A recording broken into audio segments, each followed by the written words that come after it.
Sungai, karya Supardi Djoko Damono. Aku bersahabat dengan sebuah sungai sejak muncul dari mata air di gunung itu. Ia segera mengenalku dan tampaknya telah jatuh cinta padaku. Ia tidak bertepuk sebelah tangan. Tentu aku tidak tahu mengapa. Pada hakikatnya ia baik, meskipun perangainya suka berubah-ubah menurut penilaian sementara orang. Ia menjalani hidup yang sukar. Begitu muncul dari mata air, ia harus mencari jalannya sendiri, meliuk-liuk terus bergerak agar tetap dianggap sebagai sungai. Kami selalu bercakap-cakap tentang segala sesuatu yang ditempuhnya. Katakanlah kesukaran hidupnya, lereng gunung, hutan, daerah yang terjal berbatu-batu lembah yang tak terbayangkan luasnya. Malah di beberapa tempat ia harus terjun beberapa ratus meter tingginya dan orang merayakannya. Di musim hujan, air yang tercurah dari langit sering tidak bisa ditampungnya. Bahkan ia yang berasal dari mata air di gunung itu seolah-olah lenyap begitu saja dalam banjir yang konon bisa menghanyutkan apa saja. Tetapi ia tidak pernah mengeluh dan oleh karenanya aku bahkan semakin mencintainya.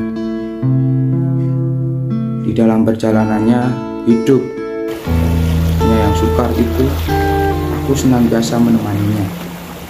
Aku diam-diam mencintai kelokan-kelokannya yang jika dipandang dari atas tampak seperti lukisan abstrak. Aku diam-diam mengagumi suara licikannya ketika ia bernyanyi menghindari bebatuan yang disaksikan oleh pepohonan rindang yang suka tumbuh sepanjang tepinya.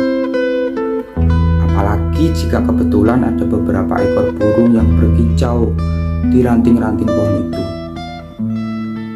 Aku terutama sekali suka diam-diam terpesona oleh gemuruh suaranya. Ketika ia harus terjun dari ketinggian ratusan meter itu, mengingatkanku pada beberapa penggal sampak dan gending Jawa dan simfoni Beethoven. Di beberapa tempat, ia bahkan menggodaku untuk terjun ke airnya yang jernih dan tenang. Ini adalah puncak cinta kita, katanya. Singkat kata, kami senantiasa bersama-sama sampai pada suatu waktu ketika kami harus menyeberangi sebuah padang pasir. Ia tampak bingung gamang, seperti putus asa. Bujukanku tak mempan. Aku akan lenyap dan meninggalkanmu, katanya. Tidak, kau akan menyusup di bawah samudera pasir itu dan tidak lenyap, kataku. Aku sendiri sebenarnya agak ragu-ragu dan cemas. Namun aku yakin bahwa cinta kami tidak mungkin dipisahkan, bahkan oleh padang pasir. Kami pun ternyata memang harus berpisah, meskipun tetap saling mencintai. Katanya ia akan menyusup di bawah samudera pasir itu, sementara aku diharapkannya untuk terus saja menempuh perjalananku. Dalam perjalananku di bawah matahari yang terik, yang selama ini telah menjadi saksi cinta kami bisa saja bertemu dan melepas rindu. Untuk itu, aku harus menggali dan terus menggali, tanpa putus asa agar bisa mencapainya jauh di bawah sana.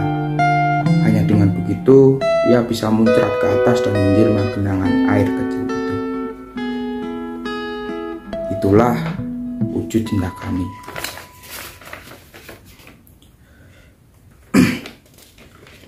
Ya, berikutnya adalah ulasan tentang cerpen singkat dari Supardi Djoko Damono yang berjudul Sungai. Cerpen dengan alur yang ditulis maju oleh Supardi Djoko Damono sangat menarik, terutama bagi saya. Cerpen ini menggunakan dua tokoh, yakni tokoh aku dan tokoh sungai. Cerpen ini dominan berlatar di sungai. Terlepas dari sungai, cerpen ini juga berlatar di hutan, lereng gunung dan lembah. Dengan tema kasih sayang, cerpen ini bersuasana senang, namun pada akhirnya harus sedih dikarenakan perpisahan antara perpisahan antara sepasang kekasih yang dulunya digambarkan menjadi kekasih. Dari cerpen ini kita harus tahu jika pertemuan pasti ada perpisahan. Walaupun tahu akan perpisahan, kita diajarkan untuk terus menyayangi pasangannya dan bersama dengan cobaan-cobaan yang kita lalui dengan pasangan kita. Ya, sekian dari saya. Nama saya Mas Dina Rifianto dengan NIM 22 dan akhiran nomor 43. Saya kelas A. Wassalamualaikum warahmatullahi wabarakatuh. Terima kasih.